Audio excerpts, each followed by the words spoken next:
আমি যখন কথা বলি আদালতে অ্যাটর্নি জেনারেল হিসেবে তখন সরকারের কথা বলি, সরকার আমার মক্কেলের কথা বলি। আমি আমার মক্কেলের পক্ষে কথা বলেছি।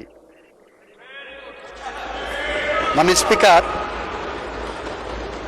মাননীয় আইনমন্ত্রীকে আমি যতদূর চিনি, উনি যদি ওনার বক্তব্য আর 5 মিনিট কন্টিনিউ করতেন তাহলে আত্মগ্লানিতে ভুগে তওবা করে এই যে সুপ্রিম কোর্ট বিচারক নিয়োগের আইন যেটা উনি বাতিল করার জন্য আজকে বলছেন সেখান থেকে ফিরে এসে ইনি বিলটি আজকে তিনি প্রত্যাহার করতেন। মাননীয় স্পিকার, তিনি তার বক্তব্যের মধ্যে বলেছেন একজন বিচারপতির কথা, এনায়েতুর রহিম এনায়েত, যিনি বলেছিলেন যে তিনি হচ্ছেন শপথবদ্ধ বিচারপতি, রাজনীতিবিদ। এই যে শপথবদ্ধ রাজনীতিবিদ তৈরি হলো, খায়রুল হকের মতো বিচারপতি তৈরি হলো, মানিক চোরা শব্দটা এখানকার জন্য অশোভনীয় হতে পারে, কিন্তু বাইরে এই শব্দটা এইভাবেই চলছে। এই যে বিচারপতি হলো, এই যে মালিকের মতো লোক, খায়রুল হকের মতো লোক, শপথবদ্ধ রাজনীতিবিদের মতো লোক যারা বিচারপতি হলেন, সেই সব বিচারপতিদের সম্পর্কে তিনি বলেছেন যে আমাদের সুপ্রিম কোর্টের যারা বিচারপতি আছেন তারা কনস্টিটিউশনালি প্রোটেক্টেড, সমস্ত ক্ষমতা থাকা সত্ত্বেও তারা কিভাবে রাতের আলোতে মোমবাতি জ্বালিয়ে বিচার কার্য পরিচালনা করলেন, কিভাবে বেগম খালেদা জিয়াকে তারা অতিরিক্ত সাজা দিলেন এবং কিভাবে বাংলাদেশের বিচার ব্যবস্থাকে তারা ধ্বংস করলেন, সেই ফিরিস্তি যিনি যখন গাইছিলেন তখন আমার মনে হচ্ছিল তিনি আর 5টা মিনিট সময় যদি পেতেন তাহলে তিনি এর গোড়ার সংকট তিনি অনুধাবন করতে পারতেন। মাননীয় স্পিকার, এর গোড়ার সংকটটা হচ্ছে মাননীয় স্পিকার বিচারপতি নিয়োগের সময়টাতে। মাননীয় স্পিকার, আপনি কোনো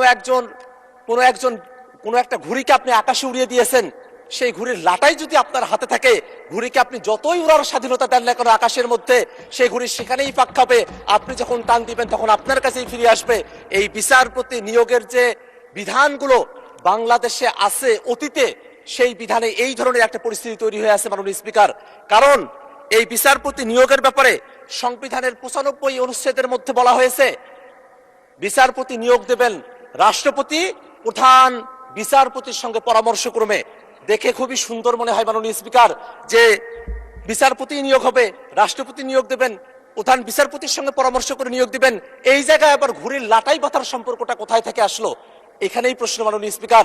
কারণ বাংলাদেশের সংবিধানের 48 দিনের মধ্যে বলা আছে রাষ্ট্রপতি শুধুমাত্র প্রধানমন্ত্রীর নিয়োগ এবং প্রধান বিচারপতির নিয়োগ, এই দুইটা বাদে অন্য যত কার্যক্রম তিনি সম্পন্ন করবেন, অর্থাৎ প্রধান বিচারপতি ব্যতি রেখে সুপ্রিম কোর্টের অ্যাপিলেট ডিভিশন এবং হাইকোর্ট ডিভিশনের যত বিচারপতি নিয়োগ দিবেন, সেই বিচারপতিগুলো নিয়োগ দেওয়ার সময়টাতে তাকে অবশ্যই সংবিধানের 48 অনুচ্ছেদ অনুযায়ী প্রধানমন্ত্রীর পরামর্শক্রমে তাকে সেটা করতে হবে মাননীয় স্পিকার।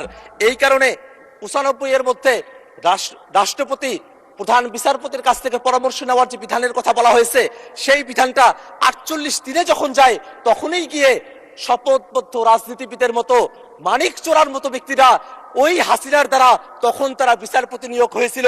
সেই ধরনের একটা পরিস্থিতি বাংলাদেশের সামনের দিনে চলুক, এটা তো আমরা কেউই চাই না মাননীয় স্পিকার। আজকে মাননীয় আমাদের আইনমন্ত্রী তিনি আজকে সংবিধানের দোহাইগুলোও দিচ্ছেন সময়ে সময়ে। আজকে যে আইনটা এখানে নিয়ে আসা হয়েছে, সে আইনটাকে অনেকে সাংবিধানিকভাবে তাদের পক্ষ থেকে আনঅফিসিয়ালি, কারণ সেটা কোনো অফিসিয়াল স্টেটমেন্ট না, আনঅফিসিয়ালি সেটাকে তারা অসাংবিধানিক বলার চেষ্টা করেছেন। কিন্তু মাননীয় স্পিকার, আপনি যদি সংবিধানের 95 আর্টিকেলের দিকে তাকান, সেখানে 95 আর্টিকেলের 2C-তে বলা হয়েছে বিচারপতি নিয়োগের জন্য সরকার চাইলে আইন করতে পারবে as such qualifications as may be prescribed by law। অর্থাৎ আমাদের বিচারপতি নিয়োগের জন্য মাত্র 3টা শর্ত দেওয়া আছে। বাংলাদেশের নাগরিক হতে হবে, হাইকোর্টে 10 বছরের প্র্যাকটিসের অভিজ্ঞতা থাকতে হবে, বিচার বিভাগে 10 বছরের অভিজ্ঞতা থাকতে হবে। এই যে শর্তগুলো দেওয়া আছে, এর বাইরে সরকার চাইলে পরে আরো ভালো আইন তারা তৈরি করতে পারে।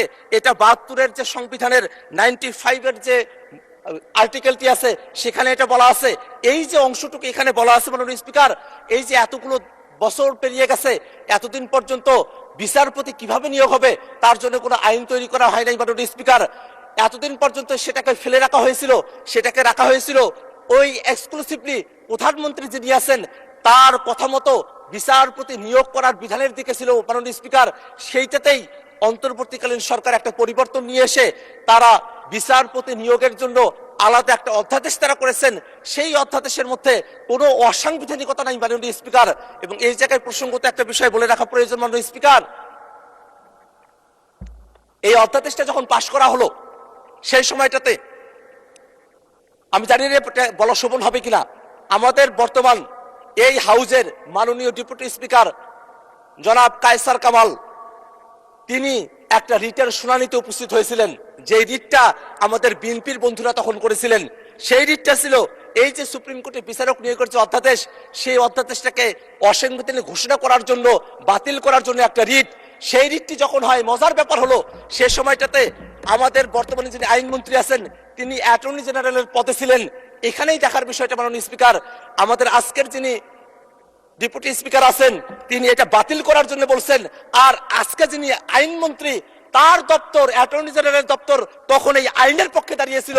এবং সেই সময়টাতে আমাদের বিচারপতি আকরাম তার যে বেঞ্চ, সেই বেঞ্চ কিন্তু সেই সময়টাতে সামারিলি এটাকে রিজেক্ট করেছিল, একটা রায় দিয়েছিল। তারা বলেছিল পর্যবেক্ষণ সহকারে একটা রায়, যে এই যে আইনটা হয়েছে সে আইনে কোনো অসাংবিধানিকতা নেই মাননীয় স্পিকার। মাননীয় স্পিকার, আমরা যদি এই আইনটার দিকে একটু তাকাই মাননীয় স্পিকার, এই আইনের মধ্যে একটা কাউন্সিল করার কথা বলা হয়েছে। সে কাউন্সিলের চেয়ারপারসন হবেন আমাদের যিনি প্রধান বিচারপতি আছেন তিনি নিজেই এটার প্রধান থাকবেন। এবং এই কাউন্সিলে অ্যাপিলেট ডিভিশনের একজন সিনিয়র জাজ থাকবেন, হাইকোর্ট ডিভিশনের দুইজন সিনিয়র জাস্টিস থাকবেন, আরো থাকবেন আইনের অধ্যাপক, অ্যাটর্নি জেনারেল থাকবেন, সেখানে সাবেক বিচারপতিও একজন থাকবেন। এখানে দেখার বিষয় হলো এখানে কয়েকটা জিনিস আছে যেটা অটোমেটিক্যালি হতে হবে। হাইকোর্টের এবং সুপ্রিম কোর্টে অ্যাপিলেট ডিভিশনের যারা সিনিয়র মোস্ট জাজেস আছেন তারা অটোমেটিক্যালি হবেন, কিন্তু আইনের যিনি অধ্যাপক এবং যিনি সাবেক একজন বিচারপতি সেটা কিন্তু প্রধান বিচারপতি এটা নিয়োগ দিতে পারবেন। এই যে একটা কাউন্সিল করা হবে সেই কাউন্সিলটা কিন্তু কোনোভাবেই সংবিধানের সাথে সাংঘর্ষিক না মাননীয় স্পিকার, কারণ এই আইনের 3 ধারার মধ্যে স্পষ্ট করে বলা আছে মাননীয় স্পিকার যে এই যে কাউন্সিলটা গঠন করা হচ্ছে সেটা প্রধান বিচারপতিকে রাষ্ট্রপতিকে পরামর্শ প্রদান করার জন্য যে ক্ষমতা দেওয়া হয়েছে সেই ক্ষমতাকে সহযোগিতা করার জন্য এই কাউন্সিলটা গঠন করা হয়েছে মাননীয় স্পিকার। এবং এই কাউন্সিলে কিছু শর্তের কথা বলা হয়েছে, কিছু যোগ্যতার কথা বলা হয়েছে, যে যোগ্যতাগুলো অতীতে কখনোই এটাকে পরিপালন করা হয় নাই। সে কারণে ওই রকম শপথবদ্ধ রাজনীতিবিদের মতো ওই রকম মানিক চোরার মতো বিচারপতি তৈরি হয়েছিল মাননীয় স্পিকার। কারণ এই আইনের মধ্যে সুন্দর করে বলা আছে অন্তত 45 বছর বয়স হতে হবে, একটা বয়সের ভারিক্কি থাকাটা প্রয়োজন আছে। আরো বলা আছে শিক্ষাগত যোগ্যতার কথা, চারিত্রিক গুণাবলীর কথা, তার প্রকাশনা আছে কিনা, এরকম অসংখ্য এখানে ক্রাইটেরিয়া দেওয়া আছে, যেটা অত্যন্ত একটা ভালো আইন। সে ভালো আইনটাকে কেন আজকে এখানে এসে বাতিল করার কথা বলা হচ্ছে মাননীয় স্পিকার, সেটা আমাদের বুঝে আসে না মাননীয় স্পিকার। এখানে আরো একটা বিষয় বলে রাখা প্রয়োজন, এই যে আইনটি আছে মাননীয় স্পিকার, এখানে কাউন্সিল তারা একটা সিদ্ধান্ত গ্রহণ করবেন যে কাউন্সিলের প্রধান হচ্ছেন প্রধান বিচারপতি। তারা সিদ্ধান্ত গ্রহণ করার পর রাষ্ট্রপতির কাছে পাঠানোর পরে রাষ্ট্রপতি যদি কোনো আপত্তি দেন তাহলে সেটাকে নতুন করে বিবেচনা করার সুযোগও এই আইনের মধ্যে রাখা আছে মাননীয় স্পিকার। এত সুন্দর একটা আইন করা হয়েছে, সে আইনটাকে কেন কোন যুক্তিতে আজকে বাতিল করে দেওয়া হবে সে যুক্তির ব্যাপারে এখানে বলা হয়েছে।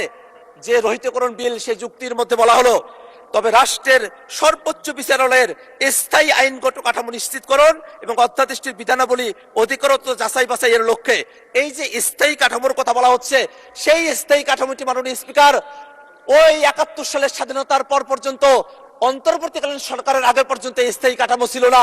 স্থায়ী কাঠামোর জন্য যে আইনটা করা হলো সেই যুক্তি দেখিয়ে আবার সেই আইনটাকে কেন রহিতকরণের কথা বলা হচ্ছে সেটা আমাদের যুক্তিতে আসে না মাননীয় স্পিকার। মাননীয় স্পিকার, আমরা আমাদের যারা সরকার দলীয় বন্ধুরা আছেন তাদের কাছ থেকে আমরা জুলাই সনদের কথা শুনি, তারা জুলাই সনদ নাকি অক্ষরে অক্ষরে তারা বাস্তবায়ন করবেন। সেই জুলাই সনদের 2টা পার্ট আছে মাননীয় স্পিকার। এক পার্টে অর্থাৎ বাঁ দিকে আছে জুলাই সনদের মূল ভাষ্য আর ডান দিকে আছে নোট অফ ডিসেন্ট। তারা যখন জুলাই সনদের কথা বলেন তারা তখন নোট অফ ডিসেন্টের কথা বলেন, যেটা তারা অক্ষরে অক্ষরে পালন করতে চান। মাননীয় স্পিকার, এই জুলাই সনদের 31 নম্বর ধারার মধ্যে বলা আছে এই সুপ্রিম কোর্টের বিচারকদের নিয়োগ করার জন্য আলাদা একটা কমিশন করার কথা বলা হয়েছে, একটা কাউন্সিল করার কথা বলা হয়েছে। সেই জায়গাটাতে একটা মাত্র নোট অফ ডিসেন্ট আছে বিএনপির পক্ষ থেকে। সেই নোট অফ ডিসেন্টে তারা কিন্তু এই মূল প্রস্তাবের বিরোধিতা করে নাই, তারা শুধু এতটুকু বলছে যে এটা সংবিধানে অন্তর্ভুক্ত না করে এটাকে আইনের মাধ্যমে করেন। মাননীয় স্পিকার, এইটা তো সংবিধানে অন্তর্ভুক্ত না, এটা তো আইনের মধ্যেও আছে, তাহলে নোট অফ ডিসেন্টে জুলাই 16 তো কেন মানে না এটা। ধন্যবাদ মাননীয় সদস্য। মাননীয় আইনমন্ত্রী।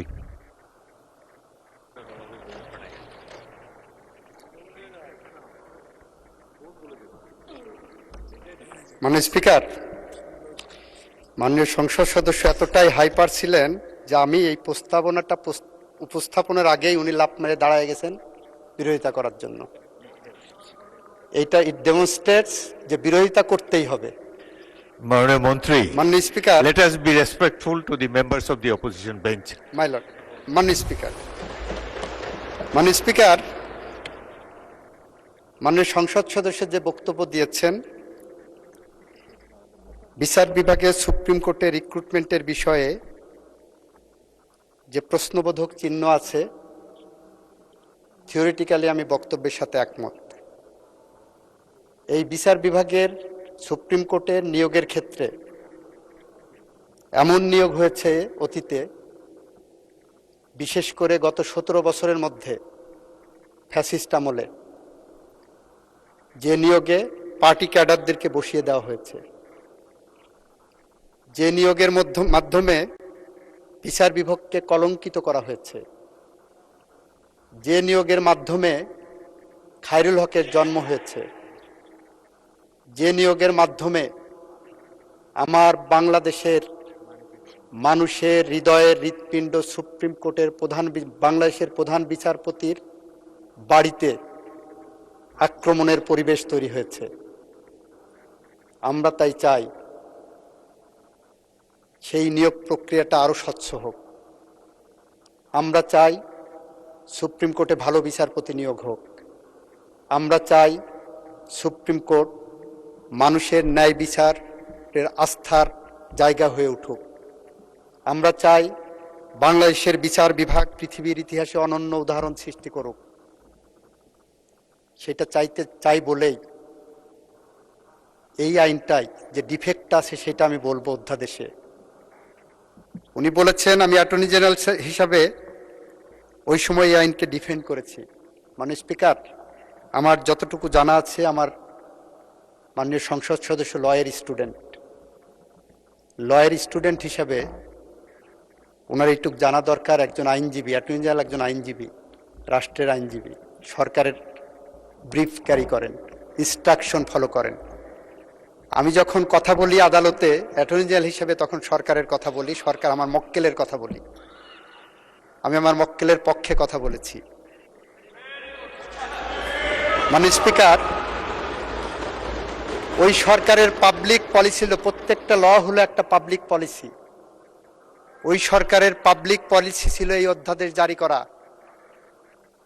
সেই পাবলিক পলিসি সরকারের যেটা ছিল, আমার মক্কেলের পক্ষে কথা বলেছি। আমি এখন এই সরকারের মন্ত্রী, এই পার্লামেন্টের সংসদ সদস্য। আমার সরকারের পাবলিক পলিসি হলো বিচার বিভাগে নিয়োগের ক্ষেত্রে সম্পূর্ণরূপে স্বচ্ছতা, জবাবদিহিতা, যোগ্যতার মানদণ্ড নিরূপণের জন্য আমরা নতুন করে পদক্ষেপ গ্রহণ করব। যে অধ্যাদেশের কথা ওনারা বলছেন, ওই অধ্যাদেশের ডিফেক্টটা কোথায় শুনবেন মাননীয় স্পিকার?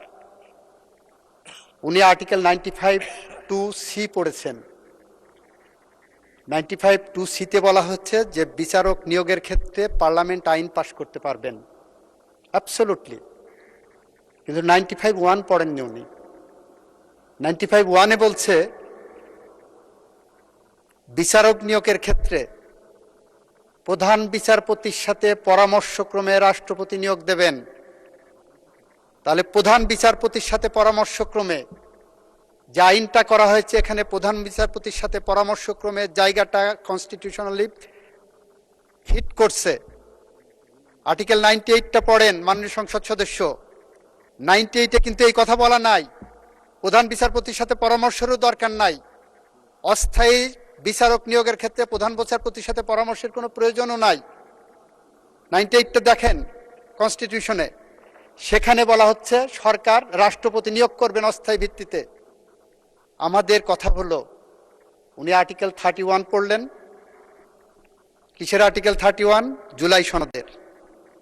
জুলাই সনদের আর্টিকেল 31-এ আপনারা বলছেন একদিকে বিচারক নিয়োগের জন্য সংবিধান সংশোধন করতে হবে, আর একদিকে এই বিলের বিরোধিতা করছেন। সংবিধান যদি সংশোধন করতে, আপনারটাই ধরে নিলাম, সংবিধান আপনি দেখেন article 31 of the July charter, আমি পড়ি আপনাদের সামনে কি লেখা আছে। মানে স্পিকার, আপনার এই পার্লামেন্টের সবার ক্লিয়ারিটির জন্য বলছি, ওনারা আর্টিকেল 31-এর লেফট হ্যান্ড কলামকে রিলাই করছেন। লেফট হ্যান্ড কলামে আছে, সুপ্রিম কোর্টের বিচারক নিয়োগ সংবিধানে এরূপ যুক্ত করা হইবে যে সুপ্রিম কোর্টের বিচারক নিয়োগে প্রধান বিচারপতির নেতৃত্বে একটি স্বাধীন বিচার বিভাগীয় নিয়োগ কমিশন গঠন করা হইবে। এটা ওনার বক্তব্য, ওনারা রিলাই করছেন। আমরা বিএনপি বলেছি যে আমরা বিচারক নিয়োগ সংক্রান্ত বিষয় আইন প্রণয়ন করব। এই জায়গাটা এসে আসেন, আমরা সংবিধান সংশোধনের যে বিশেষ কমিটি করতে চাচ্ছি, আমরা সেই কমিটির কাছে ফিরে যাই। সেই কমিটির কাছে যে আপনি যে আইনটার কথা বলছেন, আপনি বিচারক নিয়োগের যে স্বচ্ছতার কথা বলছেন, আপনি যে মানদণ্ডের বিচারক চান, আপনি যে সুপ্রিম কোর্ট চান, আপনি যে বিচার বিভাগের মানদণ্ড চান, আপনি যে বিচারালয় চান, আমরাও সেই বিচারালয় চাই। আমরা চাই না বাংলাদেশে আর কোনো মানিকের জন্ম হোক, আমরা চাই না বাংলাদেশে আর কোনো খায়রুল হক গজায় উঠুক, আমরা চাই না আর কোনো বিচার বিভাগীয় কিলিং হোক। আমরা চাই এই বিচার বিভাগ স্বচ্ছ, স্বাধীন, স্বকীয়তায় ভরপুর হোক। আমরা চাই রাষ্ট্রের 3 বিভাগের মধ্যে সমন্বয় থাক। আমরা চাই যার যার ফাংশন সেই করুক। আমরা চাই জুলাই গণ অভ্যুত্থানের মধ্য দিয়ে দেওয়া রক্তের ঋণ পরিশোধ করতে। সেই রক্তের ঋণ পরিশোধ করতে গেলেই আমাদেরকে সঠিক পথে যেতে হলে একটি সাংবিধানিক কমিটি গঠন করে আসেন চুলচেরা বিশ্লেষণ করি, আসেন কোন কোন জায়গায় রোগ আছে সেটা ডিটেক্ট করি, আসেন প্রপার ডায়াগনোসিস করি, তারপরে আসেন ওষুধ দেই। আমরা সেই পথ ধরে এগিয়ে যাই। তা না করে যদি আমরা কথায় কথায় এখন বিরোধিতা করি আর পিছনে বসে ফ্যাসিস্টরা হাতে তালি দিচ্ছে, আপনারা সঠিক পথে আসেন। আমরাও বেঠিক হতে পারি, আমরাও সঠিক পথে আসতে চাই, আমরাও ভুল করতে পারি, আমরা সঠিক পথে আসতে চাই। আসেন দুই পক্ষের ভুল সঠিকতা এক টেবিলে বসে আমরা আলোচনা করে সমাধান করি। এই আইনগুলো এমন না যে কোরআনিক ভার্সন, এই আইনগুলো আজকে পাশ করলে এমন না যে কালকে আবার এটা সংশোধন করতে পারবো না। Parliament is open. আমরা সুতরাং আমরা আসেন, আপনারা বলছেন সংস্কার, আমরা বলছি সংবিধান সংশোধন, প্রত্যেক সংশোধনে একটি সংস্কার, আমরা সেই পথ ধরে এগিয়ে যাই বন্ধুরা। মানে স্পিকার, আপনাকে ধন্যবাদ। আমি বিষয়টি ভোটে দিচ্ছি। সংসদের সামনে প্রশ্ন হচ্ছে, সংসদে উত্থাপিত আকারে সুপ্রিম কোর্টের বিচারক নিয়োগ রহিতকরণ বিল 2026 অবিলম্বে বিবেচনার জন্য গ্রহণ করা হোক। যারা এই প্রস্তাবের পক্ষে আছেন তারা হ্যাঁ বলুন, যারা এই প্রস্তাবের বিপক্ষে আছেন তারা না বলুন। আমার মনে হয় হ্যাঁ জয়যুক্ত হয়েছে, হ্যাঁ জয়যুক্ত হয়েছে, হ্যাঁ জয়যুক্ত হয়েছে। অতএব সংসদে উত্থাপিত আকারে সুপ্রিম কোর্টের বিচারক নিয়োগ রহিতকরণ বিল 2026